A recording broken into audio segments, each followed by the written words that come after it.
பில்டிங்கில் கிராக்ஸை எப்படி அவாய்ட் பண்ணலாம் அப்படிங்கிறத பார்க்கலாம். ஃபஸ்ட்டு நம்ம சாயிலை டெஸ்ட் பண்ணி ஒரு சாயில் டெஸ்ட் ரிப்போர்ட்டை எடுத்துகிட்டு அந்த ரிப்போர்ட்டை ஒரு ஸ்ட்ரக்சர் இன்ஜினியர்கிட்ட கொடுத்து ஒரு ஸ்ட்ரக்சர் டிசைன் வாங்கிக்கணும். இது ரொம்ப ரொம்ப முக்கியம். ஃபவுண்டேஷன் எடுத்த பிறகு அந்த சாயில் நம்ம திருப்பி வந்து அந்த இடத்துல இருக்கிறது நம்ம திருப்பி வந்து உள்ளே போடுவோம். உள்ளே போடுறதுக்கு அந்த காம்பேக்ஷன் ரொம்ப ரொம்ப முக்கியம். சப்போஸ் ரொம்ப லூஸ் சாயிலாக இருந்தால் நம்ம வேறு மரமோ வேறு டஸ்ட்டோ வாங்கி கூட காம்பேக்ஷன் பண்ணலாம்.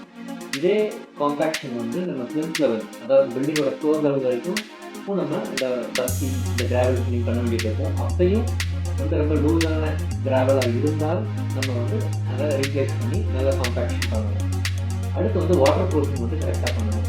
கீழே ஃபவுண்டேஷன்லேயே கூட இருந்து நம்ம ஆரம்பிச்சோம்னா பெட்டர். அப்போ வந்து இந்த வால்ஸ்லாம் வந்து தண்ணியை அப்சர்வ் பண்ணாது. அதனால இந்த பெயிண்ட்லாம் உறிஞ்சிட்டு வரும். இந்த டைம் பார்த்தீங்கன்னா கீழே பெயிண்ட்லாம் உறிஞ்சிட்டு வரும். ஸோ அதுவும் சால்வ் ஆகும்.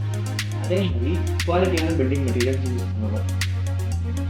மிக்ஸும் வந்து கரெக்டாக பண்ணுறாங்களா அப்படிங்கிறத நம்ம பார்க்கணும். எங்கெங்கெல்லாம் நமக்கு ஃபில் பீம்ஸ் போடணுமோ, அதாவது விண்டோவோட பாட்டம் அந்த மாதிரி எங்கெங்கெல்லாம் போடணுமோ அந்த இடத்துல ஃபில் பீம்ஸ் போடலாம். இந்த ஃபில் பீம்ஸ் வந்து நம்ம காம்பவுண்ட் வாலோட டாப்பில் பேரப்பட் வால் மேலே மொட்டை மாடியோட கைப்பிடி போகுது, இந்த மாதிரி இடங்கள்லாம் வந்து அதிகமாக கிராக்ஸ் வரும். ஸோ அங்கேயும் வந்து நம்ம ஃபில் பீம்ஸ் வந்து யூஸ் பண்ணலாம்.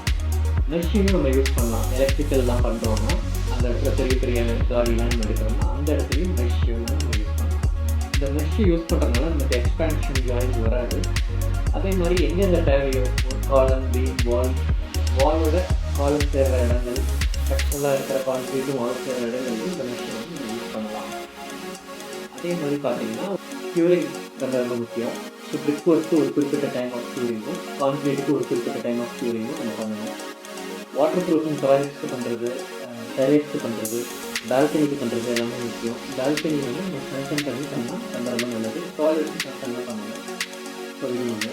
இன்னொன்று வந்து நம்ம மிக்சிங் பண்ணுறப்பயே பிரிக் ஒர்க்காக இருக்கட்டும் அல்லது பிளாஸ்டிங்காக இருக்கட்டும், இந்த எல்லா மிக்ஸ் பண்ணுறப்பயே கன்ஸ்ட்ரக்ஷன் கெமிக்கல் நம்ம யூஸ் பண்ணலாம்.